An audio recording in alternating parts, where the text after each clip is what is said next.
stability and mobility, okay?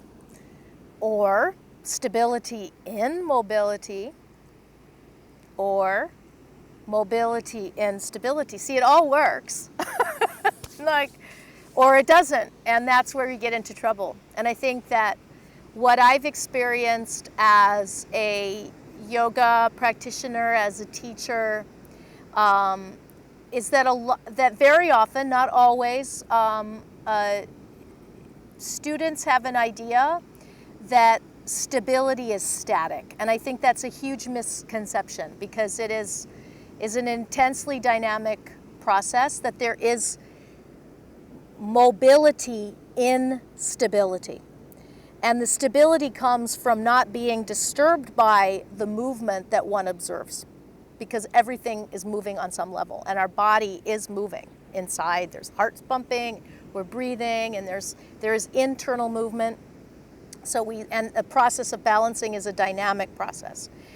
So that we're not disturbed by the mobility that we perceive within ourselves. Similarly, if one is moving, that, for instance, in a dynamic sequence, that there is an inner stillness of awareness, that we're able to watch the movement from a feeling of stillness, like however we want to define that.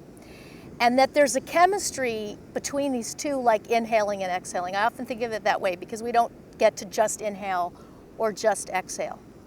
And we really need to have that capacity so that they are actually different, that it's like they're part of this whole. Like inhaling and exhaling is respiration. So we've got stability and mobility as basically a whole thing.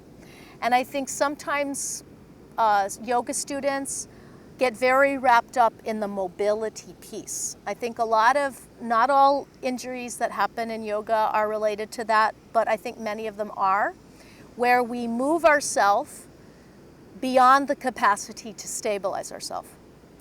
And it could be, if it were a strength issue, it could be a similar thing where the student is, they are strained themselves to the point where they can't really feel the movement of their breath or understand what's happening in the tissues of the body. So to see them as a whole and to practice in a way where we're not separating these two out, that we're really looking for that balance and that integration. I'll go back to that idea of integration.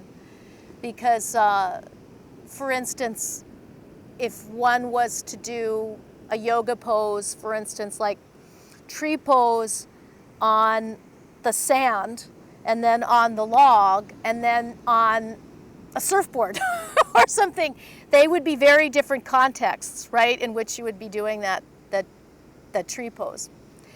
And very often students will try say, oh, I can't do the standing pose, the tree pose on the sticky mat. I need to go to the floor. Okay, that is a common thing. Now, it's not to say that that's bad, but then we're actually finding that external circumstance that will allow us to do the pose, as opposed to saying, okay, well, I'll do it on the floor, but then let me try it on the sticky mat. Let me try it on 2 sticky mats. No, let me try it on a blanket or a bolster, so that I'm actually able to be okay with my body having to figure out this other surface. And then we're learning something new. Our nervous system is getting new information, and we're able to respond appropriately to that change in context, because that's what happens all the time in our life. The context changes, and we need to respond appropriately to that context rather than trying to control everything in our environment. That's exhausting.